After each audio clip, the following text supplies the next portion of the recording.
Hi friends, welcome to our YouTube channel. நம்ம இன்னைக்கு 7th term 1ல எக்கனாமிக்ஸில் unit 1 ப்ரொடக்ஷனை பற்றி பார்க்க போகிறோம். ஸோ அதாவது உற்பத்தி. ஸோ அதில் வந்து என்ன கொடுத்துருக்காங்க அப்படின்னா some conversation between uncle Yazhini and Josephine அப்படிங்கிற பொண்ணு கூட என்ன அப்படின்னா அந்த சர்க்கரையை பற்றி வந்து அவங்க கான்வர்சேஷன் இருக்குது. ஸோ அதை என்ன அப்படின்னு பார்க்கலாம். ஸோ சுகர் கேன் இருக்கா. ஸோ சுகர் கேன் வந்து என்ன அப்படின்னா எங்கே கல்டிவேட் பண்ணுவாங்க, அக்ரிகல்ச்சர் ஃபீல்டில் வந்து கல்டிவேட் பண்ணுவாங்க இல்லையா. ஸோ அதை வந்து நம்ம என்ன சொல்கிறோம் அப்படின்னா ப்ரைமரி ப்ரொடக்ஷன், அதாவது முதன்மை உற்பத்தி அப்படின்னு சொல்லுவோம். அதுக்கப்புறம் அந்த சுகர் கேன்லேருந்து சுகரை வந்து கிடைக்கிறதுக்காக அந்த சுகர் கேனை சுகர் இண்டஸ்ட்ரி இருக்கிற சர்க்கரை ஆலைக்கு வந்து அனுப்பி வைப்பாங்க. ஸோ அங்கே வந்து சம் ப்ராசஸை வந்து பண்ணி மெஷினரியில் யூஸ் பண்ணி நமக்கு அதுலேருந்து சுகர் வந்து கிடைக்கும். ஸோ அந்த இதை தான் என்ன சொல்கிறாங்க அப்படின்னா செகண்டரி ப்ரொடக்ஷன், அதாவது இரண்டாம் நிலை உற்பத்தி அப்படின்னு சொல்கிறாங்க. ஸோ இந்த சுகர் இண்டஸ்ட்ரீஸ் மாதிரி நிறைய இண்டஸ்ட்ரீஸ் இருக்கும். அது எல்லாமே வந்து என்ன அப்படின்னா செகண்டரி செக்டர்ஸ், அதாவது இரண்டாம் நிலை உற்பத்தி அப்படின்னு சொல்கிறாங்க. ஓகேவா. நெக்ஸ்ட் வந்து இந்த மூன்றாம் நிலை உற்பத்தி வந்து என்ன அப்படின்னா நம்ம இப்போது இந்த சர்க்கரை ஆலையிலேருந்து சர்க்கரை வந்து கிடச்சிருக்குல்ல. ஸோ அந்த சர்க்கரையை வந்து விற்பனை கூடங்களுக்கு வந்து அனுப்பி வைக்கப்படுகின்றன. ஸோ அதை வந்து தான் பெற்றுக்கொண்டு சர்க்கரையை நல்ல முறையில் நம்ம வந்து பயன்படுத்தணும் அப்படின்னு சொல்லிட்டு அதை வந்து முழுமை பெற செய்து நல்ல ஃபினிஷ்டு ப்ராடக்ட்ஸாக மாற்றி நம்ம கன்சியூமர்ஸுக்கு வந்து அவங்க வந்து கொடுக்குறாங்க. ஸோ இந்த தான் வந்து என்னென்னா மூன்றாம் நிலை உற்பத்தி அப்படின்னு சொல்கிறோம். ஸோ இந்த மூன்றாம் நிலை உற்பத்தியில் வந்து இடம்பெறும் விற்பனை கூடங்கள் நம்முடைய தேவையை வந்து நிறைவேற்றி சேவை துறைகளை வந்து உள்ளன. ஓகேவா. அதாவது நம்மளோட தேவையை வந்து நிறைவேற்றும் சேவை துறைகள் அப்படின்னா சர்வீஸ் செக்டர்ஸாக இருக்கிறது தான் வந்து என்னன்னா இந்த மூன்றாம் நிலை ப்ரொடக்ஷன். ஸோ எக்ஸாம்பிள் வந்து பார்த்தீங்க அப்படின்னா அந்த ட்ரேடர்ஸ், அப்புறம் வந்து பேங்கு, அப்புறம் இன்சூரன்ஸ், ஸோ இதெல்லாமே வந்து மூன்றாம் நிலை உற்பத்தி. ஸோ இப்போ வந்து ப்ரொடக்ஷன் அப்படின்னா என்னென்னா உற்பத்தி என்பது நம்ம ரா மெட்டீரியல்ஸ் இருக்குல்ல, அதாவது மூலப்பொருட்கள். ஸோ அதை வந்து நம்ம சேஞ்ச் பண்ணி நம்மளோட பயன்பாட்டுக்கு ஏற்ற மாதிரி நம்ம வந்து ஒரு முழுமையாக்கும் ஒரு செயலை தான் என்ன சொல்கிறாங்க ப்ரொடக்ஷன் அப்படின்னு சொல்கிறாங்க. ஸோ இதில் வந்து நம்ம இன்புட் கொடுப்போம், நமக்கு அவுட்புட் கிடைக்கும். ஸோ இன்புட் ஆகுது அப்படிங்கிறது இப்போ சுகர் இண்டஸ்ட்ரீஸ் எடுத்துட்டோம் அப்படின்னா ஸோ இன்புட் அப்படிங்கிறது என்னது சுகர் கேன் இருக்குது, அப்புறம் வந்து அந்த இண்டஸ்ட்ரியில் போகுது, அப்புறம் அங்கே இயந்திரம் மற்றும் தொழிலாளர்களோட உழைப்பு இதெல்லாம் தான் வந்து என்னென்னா இன்புட்ஸ் உள்ளீடுகள் அப்படின்னு சொன்னாங்க. அதுக்கப்புறம் அது மூலமாக நமக்கு வந்து சர்க்கரை வந்து கிடைக்குது. ஸோ அது வந்து அவுட்புட்டு. ஸோ அதை தான் வந்து சொல்லியிருக்காங்க. ஓகேவா. நெக்ஸ்ட்டு வந்து ஸோ இந்த உற்பத்திக்கு வந்து உதவுறது யார், அந்த நிலம், அப்புறம் உழைப்பு, அந்த முதலீடு, அமைப்பல நிறுவனம். ஸோ இதெல்லாம் தான் உதவுது. ஸோ இந்த லெசனில் வந்து ப்ரொடக்ஷனை பற்றி டீட்டெயிலாக வந்து பார்க்கலாம். So there are 2 main activities in an economy such as production and consumption. அதாவது இந்த பொருளாதாரத்தில் வந்து உற்பத்தி மற்றும் நுகர்வு அப்படின்னு 2 இன்றியமையாத செயல்கள் இருக்குது. 2 மெயின் ஆக்டிவிட்டீஸ் இருக்குது.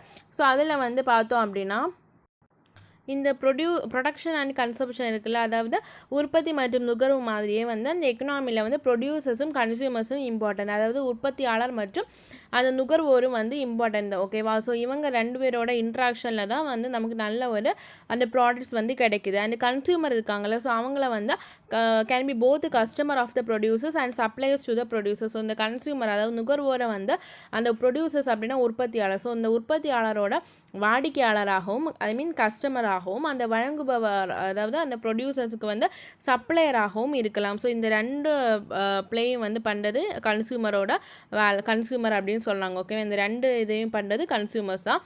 ஸோ அந்த கஸ்டமர் இருக்காங்கள்ல, ஸோ அந்த கஸ்டமரோட நலன் வந்து எதில் இருக்குது அப்படின்னா அவங்க வாங்குகிற குட்ஸில் இருக்குது. ஓகேவா. அண்டு சப்ளையர் இருக்காங்களே, சப்ளையரோட அந்த நலன் வந்து எங்கே இருக்குது அப்படின்னா அவங்க வாங்குகிற அந்த செல் பண்ணுற அந்த குட்ஸில் அதுலேருந்து வாங்குகிற இன்கமில் இருக்குது. அண்டு என்ன சொல்லியிருக்காங்க அப்படின்னா the supplies well-being is related to the income they receive when they sell the commodities and services.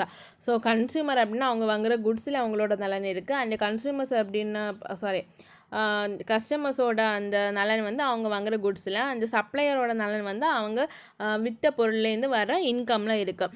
So இன்னும் ஒரு பொருளாதாரம் எடுத்துட்டோம் அப்படின்னா எல்லாருமே வந்து கன்சியூமர் தான், எல்லாருமே வந்து நுகர்வோர் தான். ஆனால் வந்து எல்லாருமே ப்ரொடியூசர்ஸ் ஆர் செல்லர்ஸ் கிடையாது. ஸோ அதாவது எல்லாருமே வந்து உற்பத்தியாளர் அல்லது விற்பனையாளர்கள் வந்து கிடையாது அப்படின்னு சொல்லியிருக்காங்க. ப்ரொடக்ஷனோட மீனிங்னா என்ன அப்படின்னு கொடுத்துருக்காங்க. ஸோ ஆல்ரெடி நம்ம பார்த்தோம் ப்ரொடக்ஷன்னா என்னது உற்பத்தியிலே. ஸோ நம்ம ஒரு இன்புட் கொடுப்போம், அதுலேருந்து நமக்கு அவுட்புட் வரும். ஸோ நம்ம மெட்டீரியலை வந்து கொடுப்போம், அதுலேருந்து ஒரு ஃபினிஷ்டு ப்ராடக்ட்ஸ் வரும். அதான் வந்து production. So it is an act of creating output. So output goods or service which has value and contribute to the utility of individuals. அதான் வந்து சொல்லியிருக்காங்க. ஸோ நம்ம அந்த அவுட்புட் இருக்குல்ல, ஸோ அந்த அவுட்புட்டுக்கு வந்து ஒரு வேல்யூ இருக்கும், ஒரு மதிப்பை அளிப்பதில் இன்றியமையாத இடத்தை பெறுகிறது இந்த ப்ரொடக்ஷன். அப்புறம் production in economic refers to the creation of those goods and service which have exchange value. So production அப்படிங்கிறது என்ன அப்படின்னா அந்த பொருளை வந்து உற்பத்தி செய்கிறது. ஸோ அதாவது அந்த உற்பத்தி செய்கிற அந்த பொருளுக்கு வந்து நல்ல ஒரு மாற்றத்தக்க மதிப்புடைய பொருட்களையும் சேவைகளையும் உருவாக்குறது. ஓகேவா? ஸோ அதுக்கு வந்து நல்ல ஒரு எக்ஸ்சேஞ்ச் வேல்யூ இருக்கும். It mean the creation of utility. So அதாவது இந்த it means creation of utility அப்படின்னா இந்த யூட்டிலிட்டி அப்படின்னா பயன்பாடு. ஓகே, ஸோ பயன்பாட்டை உருவாக்குதலே வந்து என்னென்னா ப்ரொடக்ஷன். ஸோ யூட்டிலிட்டி மீன்ஸ் என்னது? Want satisfying power of products. So பயன்பாடு அப்படிங்கிறது என்னென்னா நம்மளோட தேவைகளையும் விருப்பங்களையும் நிறைவு செய்வதுதான் யூட்டிலிட்டிஸ்.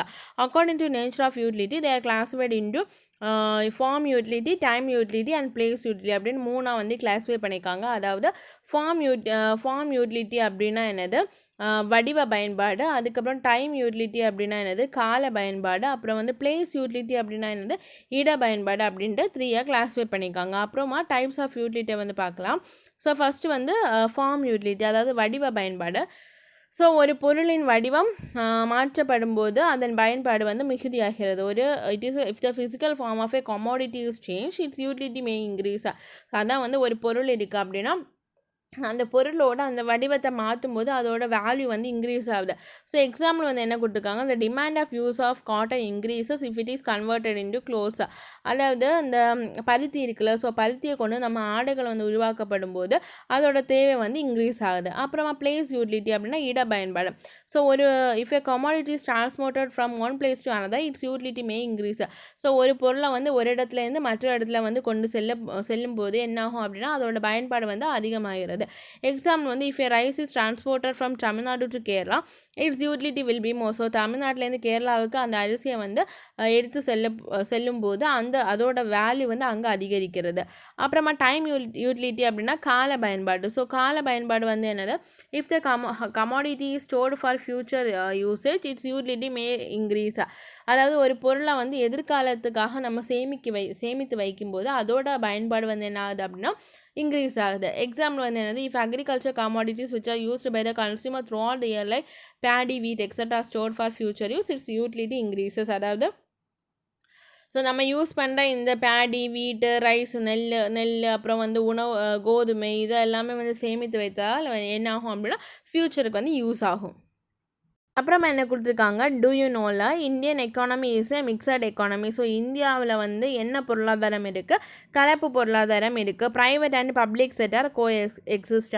அதாவது தனியார் துறை நிறுவனங்களும் பொதுத்துறை நிறுவனங்களும் ஒன்றாக இணைந்து செயல்படுகின்றன. அப்புறமா டைப்ஸ் ஆஃப் ப்ரொடக்ஷன், அதாவது உற்பத்தியோட வகைகள் வந்து 3 இருக்குது. நம்ம ஆல்ரெடி பார்த்தோம். ஃபஸ்ட்டு வந்து முதன்மை நிலை உற்பத்தி, அதாவது ப்ரைமரி ப்ரொடக்ஷன். அப்புறமா செகண்டரி ப்ரொடக்ஷன் அப்படின்னா 2ஆம் நிலை உற்பத்தி. நெக்ஸ்ட் வந்து டெரிஷரி ப்ரொடக்ஷன் அப்படின்னா 3ஆம் நிலை உற்பத்தி. ஸோ ஃபர்ஸ்ட் எடுத்துட்டோம் அப்படின்னா பிரைமரி ப்ரொடக்ஷன், முதன்மை நிலை உற்பத்தி. So primary production refers to the state of activity in which nature resources are directly used. So வந்து இயற்கையாக கிடைக்கும் பொருளை வந்து நம்ம நேரடியாக வந்து பயன்படுத்துகிறத வந்து என்ன சொல்கிறோம் அப்படின்னா முதன்மை நிலை உற்பத்தி அப்படின்னு சொல்கிறோம். Since agriculture is given prime importance it is also referred as agriculture sector production. So இந்த அக்ரிகல்ச்சரில் வேளாண்மைக்கு வந்து நம்ம முதலிடம் அளிக்கப்படுவதால் இதனை என்ன சொல்கிறாங்க அப்படின்னா வேளாண்மை துறை உற்பத்தி, அக்ரிகல்ச்சர் செக்டர் ப்ரொடக்ஷன் அப்படின்னு வந்து சொல்லியிருக்காங்க. ஓகேவா? Agriculture, forestry, fishing, mining and oil extraction are example to primary sector. So இந்த முதன்மை உற்பத்தி இருக்குல்ல, ஸோ அது முதன்மை நிலை உற்பத்திக்கு வந்து எக்ஸாம்பிள் கொடுத்துருக்காங்க. வேளாண்மை, ஃபாரஸ்ட்ரி அப்படின்னா காடு வளர்ப்பு, மீன் பிடித்தல், சுரங்க தொழில் மற்றும் எண்ணெய் வளங்கள். அதை வந்து எக்ஸாம்பிள். எண்ணெய் வளங்களை வந்து பிரித்தெடுத்தல். அப்புறமா செகண்டரி ப்ரொடக்ஷன் வந்து என்னது? 2ஆம் நிலை உற்பத்தி. ஸோ இதில் வந்து என்னென்னா the process of manufacturing product by using primary products as raw material is known as secondary level production.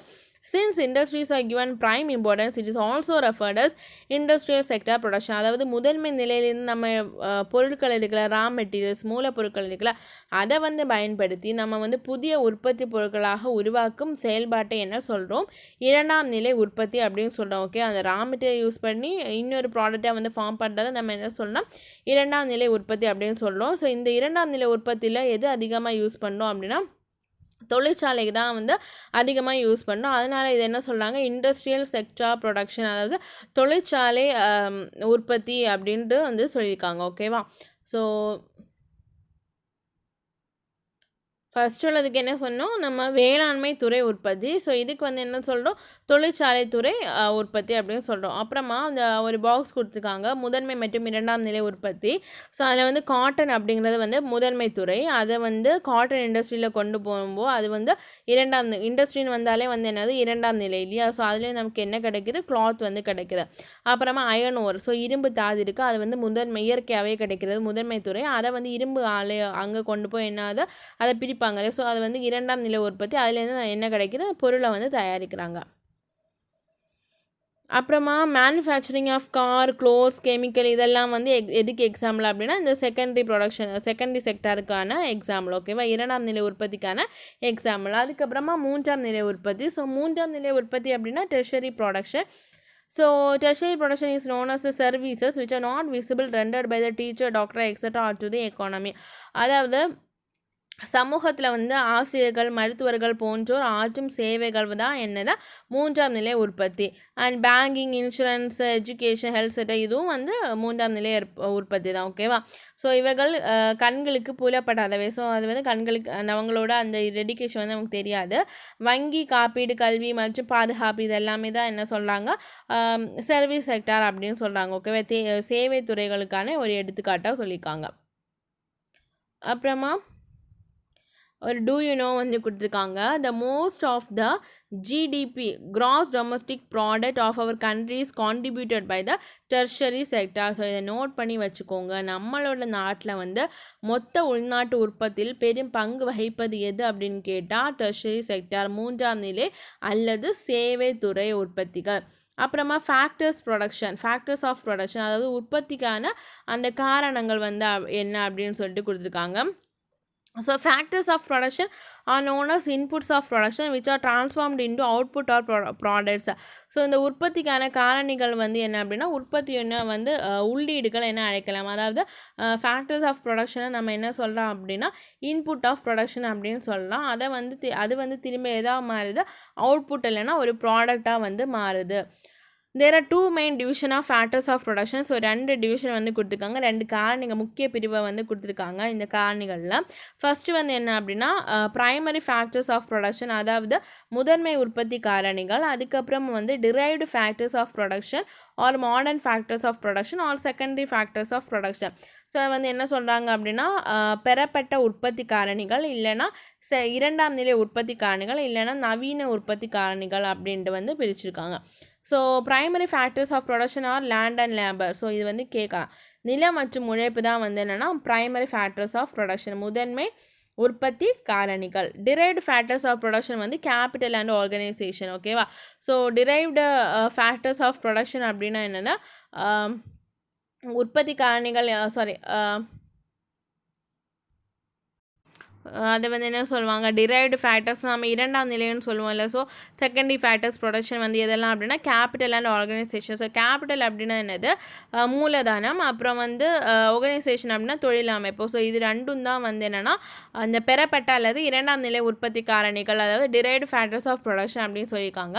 So capital is known as investment, அதாவது மூலதனம் என்பது என்ன அப்படின்னா முதலீடு. அப்புறம் ஆர்கனைசேஷன் வந்து என்ன சொல்கிறாங்க அப்படின்னா organising land, labour, and capital for producing product. So இந்த ஆர்கனைசேஷன் அப்படின்னா என்ன சொல்கிறாங்க, தொழில் அமைப்பு என்பது என்ன அப்படின்னா உற்பத்தியில் நிலம், உழைப்பு மற்றும் மூலதனத்தை ஒருங்கிணைப்பது தான் வந்து இந்த ஆர்கனைசேஷனுக்கு இன்னொரு நேமும் இருக்குது அப்படின்னா என்டர்பிரனர்ஷிப்பாக. ஸோ அதாவது தொழில் முனைவோர் அப்படின்னு தமிழில் சொல்கிறாங்க. ஸோ ஃபேக்டர்ஸ் ஆஃப் ப்ரொடக்ஷனை வந்து க்ளீனாக வந்து டிவைட் பண்ணி காமிச்சிக்காங்க. ஸோ ஃபஸ்ட்டு வந்து ப்ரைமரி ஃபேக்டர்ஸ் ப்ரொடக்ஷன், முதன்மை உற்பத்தி காரணிகள். அடுத்து வந்து இரண்டாம் நிலை உற்பத்தி காரணிகள், செகண்டரி ஃபேக்டர் ப்ரொடக்ஷன். ஸோ முதன்மை உற்பத்தி காரணிகளில் என்னெல்லாம் வருது, லேண்ட் அண்ட் லேபர், அதாவது நிலம் மற்றும் உழைப்பு. அப்புறமா செகண்டரியில் வந்து என்னெல்லாம் வருது, கேபிட்டல் அண்ட் ஆர்கனைசேஷன், மூலதனம் மற்றும் தொழில் அமைப்பு. ஸோ இதுலேருந்து ஒவ்வொன்றா பார்க்கலாம். ஃபஸ்ட்டு வந்து land. So land as a factor of production refers to all those natural resource or gift of nature which is provided freely to man. So நிலம் அப்படிங்கிறது வந்து என்ன அப்படின்னா it is a factor of production refers to all the natural resource. இயற்கையாக இருக்கிற அந்த வளங்கள் மற்றும் வந்து gift means gift which is provided to man. So இயற்கை வளங்கள் அனைத்தையும் வந்து அல்லது இயற்கை மனிதனுக்கு இலவசமாக கொடுத்திருக்கும் ஒரு கொடை தான் என்ன அப்படின்னா நிலம் அப்படின்னு சொன்னாங்க. It include within itself several things such as land, surface, air, water, mineral, forest, rivers, lakes, seas, mountains, climate and weather. So லேண்டில் வந்து என்னெல்லாம் இருக்குது அப்படின்னு நமக்கு தெரியும். ஸோ அதுதான் கொடுத்துருக்காங்க. So land include all the things that are not made by man. So இயற்கையாக இருக்கிறதா வந்து என்னென்னா லேண்டு. ஸோ மனிதர்களால் உருவாக்கப்படாத பொருட்கள் தான் என்னது சொல்லியிருக்காங்க லேண்டில் இருக்கிறதெல்லாம். So land can take on various forms on the basis of resources available from a particular piece of land. For example, agricultural land when it is cultivated, commercial land when it is sold. என்ன சொல்லியிருக்காங்க அப்படின்னா ஒரு குறிப்பிட்ட நிலப்பகுதியில் அமைந்துள்ள இடத்தில் கிடைக்கும் அந்த வளங்களை வந்து பொறுத்து நிலத்தின் வடிவம் வந்து மாற்றமடைகிறது. எடுத்துக்காட்டாக என்ன சொல்லியிருக்காங்க, வேளாண்மை செய்யும்போது அதை வந்து விளை நிலமாகவும், அதை வந்து நம்ம விற்பனை செய்யும்போது என்ன ஆகும் அப்படின்னா அது வந்து வீட்டு மனையாகவும், அது மனை விற்பனை செய்யும்போது அது வந்து என்ன ஆகுது வீட்டு மனையாகவும் மாறுது. அதை வந்து சொல்லியிருக்காங்க. அப்புறமா கேரக்டரிஸ்டிக்ஸ் ஆஃப் லேண்ட், அதாவது இந்த நிலத்தின் வந்து பண்புகள் இல்லைனா சிறப்பியல்கள் என்ன அப்படின்னு பார்க்கலாம். Land is a free gift of nature. So நிலம் வந்து இயற்கையின் கொடை. Man has to make efforts in order to acquire other factors of production, but to acquire land no human efforts are needed. Land is not the outcome of human labor, rather it existed even long before the evolution of man. So என்ன சொல்லியிருக்காங்க அப்படின்னா மேனால் அந்த இயற்கையாகவே அமைஞ்சதான் வந்து என்னென்னா land. So அது வந்து இயற்கையின் கொடை அப்படின்னு சொல்கிறாங்க. அது நம்ம வந்து தேடி போக தேவையில்லை, நம்ம வந்து எஃபோர்ட் கொடுத்து அதை வந்து தேடணும் அப்படின்னு இல்லையா. ஸோ இயற்கையாகவே இருக்கிறதா லேண்டாக தான் சொல்லியிருக்காங்க. அதுக்கப்புறம் land is fixed in supply, அதாவது நிலத்தின் அழிப்பு வந்து நிலையானது. The total quantity of land does not undergo any change. It is limited and cannot be increased or decreased with human efforts.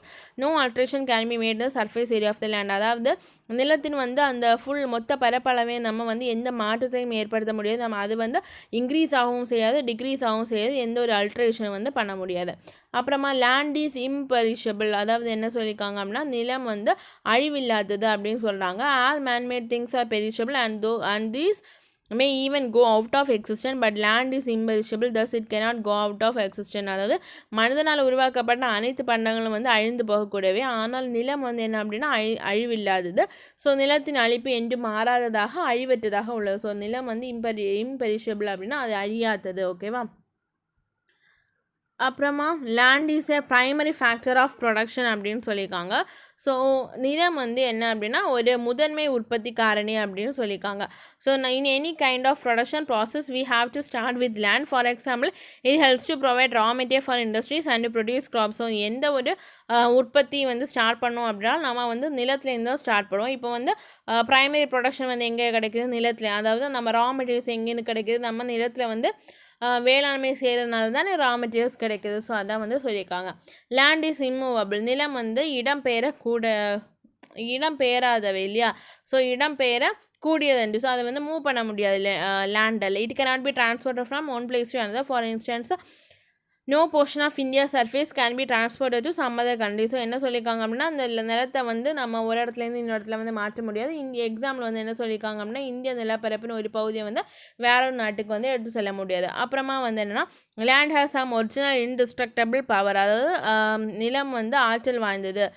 There are some original and indestructible power of land which a man cannot destroy. Its fertility may be varied but it cannot be destroyed completely. So மனிதனால் வந்து என்ன பண்ண முடியாது அப்படின்னா அதோட ஆற்றல்களை வந்து அழிக்க முடியாது. அதோட ஃபர்டிலிட்டி வந்து மாறலாம். ஓகேவா. ஆனால் வந்து அதோட செழிப்புத்தன்மை வந்து ஒரு இடத்துலேருந்து இன்னொரு இடத்துல மாறலாம். ஆனால் அதை வந்து என்ன பண்ண முடியாதுன்னா கம்ப்ளீட்டாக வந்து டிஸ்ட்ராய் பண்ண முடியாது, அழிக்க முடியாது. அப்புறம் லேண்ட் டிஃபர்ஸ் இன் ஃபர்டிலிட்டி, அதாவது நிலம் செழிப்புத்தன்மையில் மாறும். அதுதான் சொன்னேன்.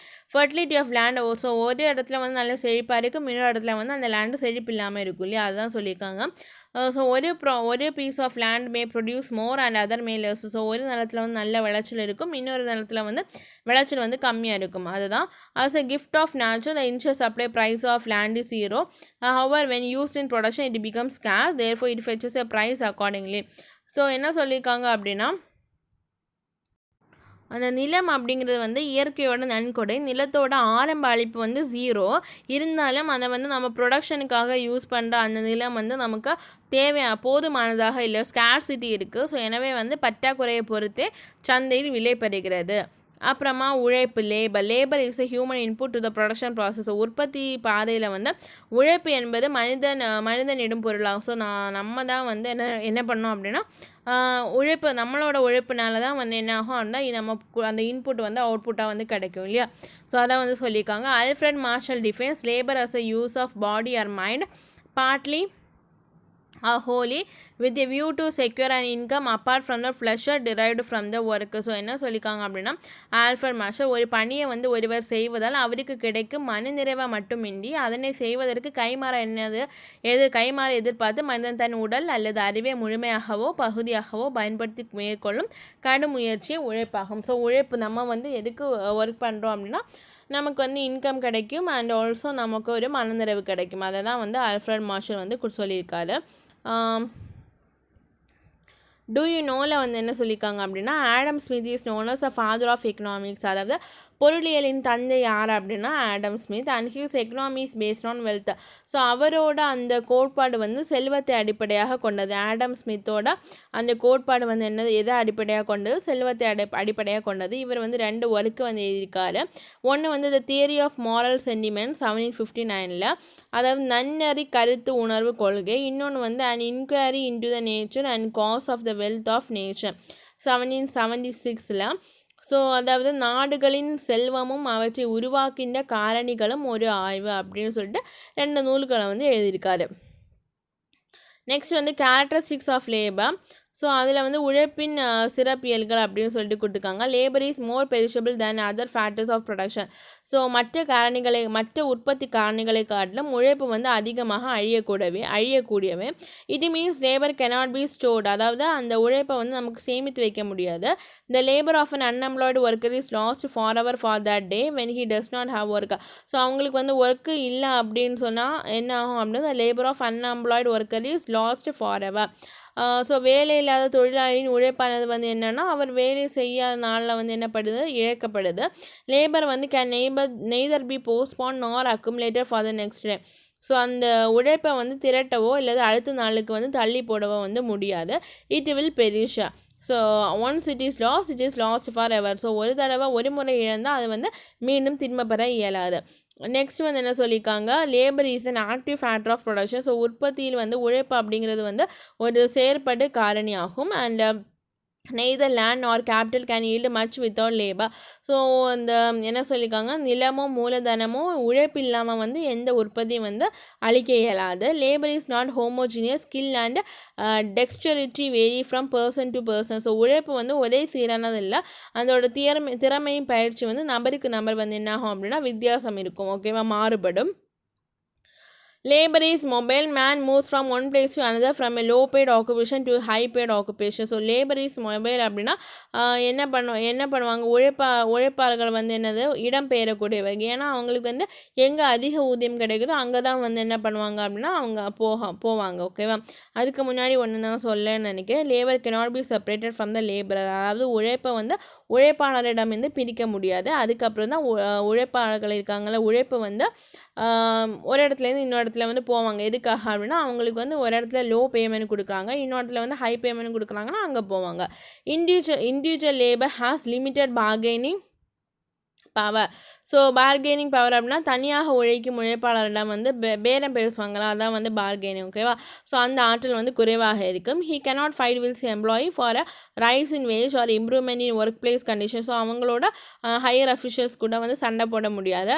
இதுக்காக அப்படின்னா அவங்களோட சம்பளத்தை வந்து ஏற்றுறதுக்காக அந்த மாதிரி வந்து அவங்களால சண்டை போட முடியாது. However when workers combine to form trade union the bargaining power of labour increases. So ஒருங்கிணைந்து ஒரு தொழிற்சங்கம் மாதிரி வந்து அவங்க வந்து என்ன கம்பைன் பண்ணி ஃபார்ம் பண்ணாங்கன்னா அவங்களோட அந்த பேரம் பேசும் முறை வந்து அதிகரிக்கும் அப்படின்னு சொல்லியிருக்காங்க. அப்புறமா டிவிஷன் ஆஃப் லேபர். ஸோ வேலை பகுப்பு முறை. The concept division of labor was introduced by Adam Smith. So இதை வந்து இன்ட்ரடியூஸ் பண்ணது யார் அப்படின்னா ஆடம் ஸ்மித். அவரோட புக்கில் An Inquiry into Nature and Cause of the Wealth of Nature and inquiry into nature and cause of the wealth of nations அப்படிங்கிற புக்கில் தான் வந்து என்னென்னா ஆடம் ஸ்மித் வந்து இந்த டிவிஷன் ஆஃப் லேபர் அப்படிங்கிற ஒரு கான்செப்டை வந்து சொல்லியிருக்காரு. Division of labour means dividing the process of production into distinct and several component process and assigning each component in the hand of labour or set of labours who are specialised in that particular process. So என்ன சொல்லியிருக்காங்க அப்படின்னா ஒரு உற்பத்தியில் வந்து நன்கு வரையறுக்கப்பட்ட வெவ்வேறு உட்பிரிவுகளாக பிரித்து அந்த உட்பிரிவுகள் ஒவ்வொன்றையும் ஒவ்வொரு தனிப்பட்ட உழைப்பாளி அல்லது உழைப்பாளர் குழுவினரிடம் ஒப்படைத்தலே வேலை வேலை பகுப்பு முறை, அதாவது டிவிஷன் ஆஃப் லேபர் அப்படின்னு சொன்னாங்க. ஸோ அதை வந்து பிரித்து அந்த ஒர்க்கை வந்து பிரித்து அதை வந்து கரெக்டான ஆட்கள்கிட்ட வந்து அந்த ஒர்க்கை வந்து கொடுத்து செய்ய சொல்கிறது தான் டிவிஷன் ஆஃப் லேபர்ஸ். எக்ஸாம்பிள் வந்து a tailor stitches a shirt in full. In the case of garment exporters, cutting of clothes அது வந்து ஒரு ஆள் பண்ணுவாங்க, ஸ்டிச்சிங் ஆஃப் ஹேண்ட்ஸ் ஒரு ஆள் பண்ணுவாங்க. ஸோ அந்த மாதிரி அந்த ஒர்க்கை வந்து பிரித்து வந்து தனித்தனி ஆளாக வந்து பண்ணுறது தான் வந்து என்னென்னா division of labours. therefore they are combining the parts into whole shirts. So எல்லாத்தையும் சேர்த்து ஒரு ஷர்ட்டை வந்து பண்ணுறாங்க. ஓகேவா. Merits of division of labours. It improves efficiency of labour when labour repeats doing the same task. So ஒரு வேலையே வந்து திரும்ப பண்ணும்போது அவங்க அதில் வந்து ரொம்பவே எஃபிஷியன்சியாக இருப்பாங்க. It leads to the use of modern machinery in the production resulting in invention. Example more telegraphic codes. So இந்த மாதிரி பண்ணனால மாடர்ன் மெஷினரியை வந்து யூஸ் பண்ணுறாங்க. ஓகேவா. ஸோ நவீன இயந்திரங்களை வந்து உற்பத்தியில் அதிகமாக ஈடுபடுத்துவதற்கு வழிவகுக்கிறது. எக்ஸாம்பிள் என்ன சொல்லியிருக்காங்க, மோர் டெலிகிராஃபிக் கோட்ஸ் அப்படிங்கிறது அந்த கம்பி இல்லா தந்தி கண்டுபிடிப்பு இருக்குல்ல, அதை தான் சொல்லியிருக்காங்க. அப்புறமா time and raw materials are used very efficiently, அதாவது காலமும் மூலப்பொருட்களை வந்து மிக திறமையாக பயன்படுத்துதல். Then demerits of division of labours. repetition of the same task make laborer to feel that work is monotonous and stale. It heals a humanity in him. So தொழிலாளி வந்து ஒரே வேலையை திரும்ப செய்வதால் என்ன ஆகும் அப்படின்னா அவனுக்கு வந்து அது என்னடா இது ஒரே வேலையை திரும்ப பண்ணிகிட்டு இருக்கோம் அப்படின்ட்டு அவங்களுக்கு தோணும். ஸோ இது மனித தன்மையை அழிக்கிறதான். Narrow specialization reduces the possibility of laborers to find alternative avenue of employment. This result in unemployment. So ஒரு பகுதி பணியினை மட்டும் ஒரு தொழிலாளி வந்து செய்கிறனால அவன் வந்து குறுகிய தேர்ச்சியை மட்டுமே பெறுகிறார். இதனால் வேலை வாய்ப்பின்மை பெருகும் நிலை உருவாகிறது அப்படின்னு சொல்லியிருக்காங்க. அப்புறமா reduce the growth of handicraft and the worker loses the satisfaction of having made a commodity in full. So இந்த கைவினை பொருட்களின் வளர்ச்சியை வந்து பாதிக்கிறது. ஒரு தொழிலாளி வந்து ஒரு பொருளினை முழுவதமாக உருவாக்கி மன நிறைவினை வந்து பெறுவதில்லை அப்படின்னு சொல்லியிருக்காங்க. ஓகேவா. நெக்ஸ்ட் வந்து கேபிட்டல். ஸோ கேபிட்டல் அப்படின்னா மூலதனம். So capital is man-made physical good used to produce other goods and service. So மூலதனம் இருந்தால் தான் வந்து பல்வேறு பண்டங்களை வந்து உற்பத்தி செய்வதற்காக மனித முயற்சியில் உருவாக்கப்பட்டதான் வந்து என்னது கேபிட்டல். ஓகேவா. ஸோ கேபிட்டல் அப்படிங்கிறது மேன்மேடு ஃபிசிக்கல் குட்ஸ். ஸோ மனித முயற்சியால் உருவாக்கப்பட்டதான் எதுக்காக to produce goods and services. So அந்த பண்டங்கள் எல்லாமே வந்து உற்பத்தி செய்கிறதுக்காக. இந்த ஆனரி லாங்குவேஜ் கேபிட்டல் அப்படின்னா மணி அப்படி தான் சொல்கிறாங்க, பணத்தை தான் கேபிட்டல் அப்படின்னு சொல்கிறாங்க. எக்கனாமிக்கலில் வந்து capital refers to the part of manmade wealth which is used for the further production of wealth. So economic பொருளாதார ரீதியில் வந்து மூலதனத்தை என்ன சொல்கிறாங்க அப்படின்னா செல்வத்தை உற்பத்தி செய்வதற்காக ஒதுக்கப்பட்ட செல்வம் அப்படின்னு வந்து சொல்கிறாங்க. ஓகேவா. All wealth is not capital but all capital is wealth. So என்ன சொல்லியிருக்காங்க அப்படின்னா ஆல் வெல்த் இருக்குல்ல, so all wealth is not capital. So எல்லா செல்வமும் வந்து மூலதனம் கிடையாது, ஆனால் எல்லா மூலதனமும் வந்து என்னென்னா செல்வம் தான். According to Marshall, capital consists of those kind of wealth other than free gifts of nature which yield income. So Marshall வந்து என்ன சொல்கிறாங்க அப்படின்னா இயற்கையின் கொடை தவிர்த்த வருமானம் அளிக்கக்கூடிய பிற வகை செல்வங்களே மூலதனம் அப்படின்னு சொன்னாங்க. So capital consist of those kind of wealth other than gifts. So free gift of nature. So இயற்கையோட அந்த கிஃப்ட்டை தவிர மற்றது எல்லாமே வந்து என்ன அப்படின்னா மூலதனம் அப்படின்னு சொல்கிறாங்க. நெக்ஸ்ட் வந்து forms of capital. So forms of capital வந்து first physical capital or material resources, example machinery, tool, building, etc. So physical capital அப்படின்னா என்னென்னா தமிழில் வந்து என்ன சொல்லியிருக்காங்க அப்படின்னா பரிமப்பொருள் மூலதனம் அல்லது வந்து பொருட்சார் மூலதனம் அப்படின்னு சொல்லியிருக்காங்க. எக்ஸாம்பிள் வந்து மெஷின், டூல்ஸ், பில்டிங் எக்ஸெட்ரா. அப்புறமா வந்து மணி கேபிட்டல் ஆர் மானிட்டரி ரிசோர்ஸஸ் அப்படின்னா அந்த பண மூலதனம் அல்லது வந்து பணவியல் வளங்கள் அப்படின்னு சொல்லியிருக்காங்க. எக்ஸாம்பிள் வந்து bank, deposit, share, security etcetera. அப்புறமா human capital or human resources அதாவது மனித மூலதனம் அல்லது மனித திறன் வளங்கள். எக்ஸாம்பிள் வந்து investment in education, training and health, கல்வி, பயிற்சி மற்றும் சுகாதாரம் ஆகியவற்றில் வந்து நம்ம முதலீடு பண்ணுறது. அப்புறமா கேரக்டரிஸ்டிக்ஸ் ஆஃப் கேபிட்டல் அப்படின்னா மூலதனத்தோட சிறப்புன்னு பார்த்தோன்னா it is a passive factor of production. அதாவது ஒரு மூலதனம் வந்து செயலற்ற ஒரு உற்பத்தி காரணி. கேபிட்டல் இஸ் மேன்மேட், ஸோ மனிதனால் உருவாக்கப்பட்டது. Capital is not an indispensable factor of production, so இது வந்து உற்பத்தியில் தவிர்க்க முடியாத காரணி அல்ல, இது இந்தியும் உற்பத்தி நடைபெறும். ஓகேவா. Capital has a highest mobility, so மூலதனம் வந்து அதிக இயங்கும் தன்மையுடையது. அப்புறம் கேபிட்டல் இஸ் மோர் ஃப்ளெக்சிபிலிட்டி, அதாவது நெகிழும் தன்மையுடையது. இட் இஸ் ப்ரொடக்டிவ், அதாவது ஆக்கமுடையது. கேபிட்டல் லாஸ் லாங்ஸ், அதாவது பல ஆண்டுகள் நீடிக்கும். Capital involves present sacrifice to get future benefits, அதாவது மூலதனத்தை ஈடுபடுத்துவதன் நோக்கம் வந்து எதிர்காலத்தில் வந்து வருமானம் பெற வேண்டும் அப்படிங்கிறதுக்காக. என்டர்பிரனர் ஆர் ஆர்கனைசேஷன், அதாவது தொழில் முனைவோர் அல்லது தொழில் அமைப்பு அப்படின்னு சொல்லியிருக்காங்க. So an entrepreneur is a person who combines a different factors of production. So தொழில் முனைவர் அப்படிங்கிறது எனப்படுவர் பல உற்பத்தி காரணிகளை வந்து கம்பைன் பண்ணுவார். ஸோ அதாவது ஒருங்கிணைக்கிறவரை தான் வந்து என்டர்பிரனர் அப்படின்னு சொல்கிறாங்க. ஸோ இந்த right proportion and initiate the process of production and also be the risk involve in it. So அதில் என்ன ஒருங்கிணைத்து செயல்படுவார். ஸோ அந்த காரணிகளை வந்து சரியான அளவிலும் முறையிலும் தொடங்கி இடர்பாடுகளை ஏற்று உற்பத்தி அதிகரிக்க முயல்பவரே தொழில் முனைவோர், அதாவது என்டர்பிரனர் அப்படின்னு சொல்கிறாங்க. So entrepreneur is also called organiser, so இவரை வந்து ஆர்கனைசர் அப்படின்னு வந்து சொல்கிறாங்க. ஸோ தொழில் அமைப்பவர் அப்படின்னு அமைப்பாளர் அப்படின்னு சொல்கிறாங்க. In modern time and entrepreneur is called the changing agency of the society. So அதாவது என்ன சொல்கிறாங்க அப்படின்னா தொழில் முனைவோரை வந்து சமுதாய மாற்றம் காணும் முகவர் அப்படின்னு சொல்கிறாங்க. He is not only responsible for producing the socially desirable output but also to increase the social welfare. So இவர் வந்து சமுதாய விருப்பமுள்ள உற்பத்தியை மட்டும் கொடுப்பதோடு சமுதாய நல மேம்படவும் வந்து என்னென்னா காரணமாக இருக்கிறாங்க. Characteristics of entrepreneur, so identifying profitable investment opportunity, so லாபகரமான முதலீட்டு வாய்ப்புகளை வந்து அடையாளம் காணுதல். அப்புறமா deciding the location of the production unit, so அந்த உற்பத்தி அந்த அலகின் இருப்பிடத்தை வந்து தீர்மானித்தல். மேக்கிங் இன்னோவேஷன், ஸோ புத்தாக்கத்தினை உருவாக்குதல், ஸோ நிறைய இன்னோவேஷன்ஸ் வந்து இன்ட்ரோடியூஸ் பண்ணுறது. Deciding the reward payment, so வெகுமதி வந்து அந்த வெகுமதிக்கான அந்த செலவை வந்து தீர்மானித்தல். Taking risk and facing uncertainty, so இடர்களை வந்து ஏற்றல் மற்றும் நிச்சயமற்ற தன்மையை வந்து எதிர்கொள்ளுதல். ஓகேவா. ஸோ இதுதான் வந்து இந்த ப்ரொடக்ஷன் லெசன். ஸோ உங்களுக்கு இந்த வீடியோ பிடிச்சிருந்துச்சுன்னா லைக் பண்ணுங்கள், சப்ஸ்கிரைப் பண்ணுங்கள், ஷேர் பண்ணுங்கள். தேங்க்யூ.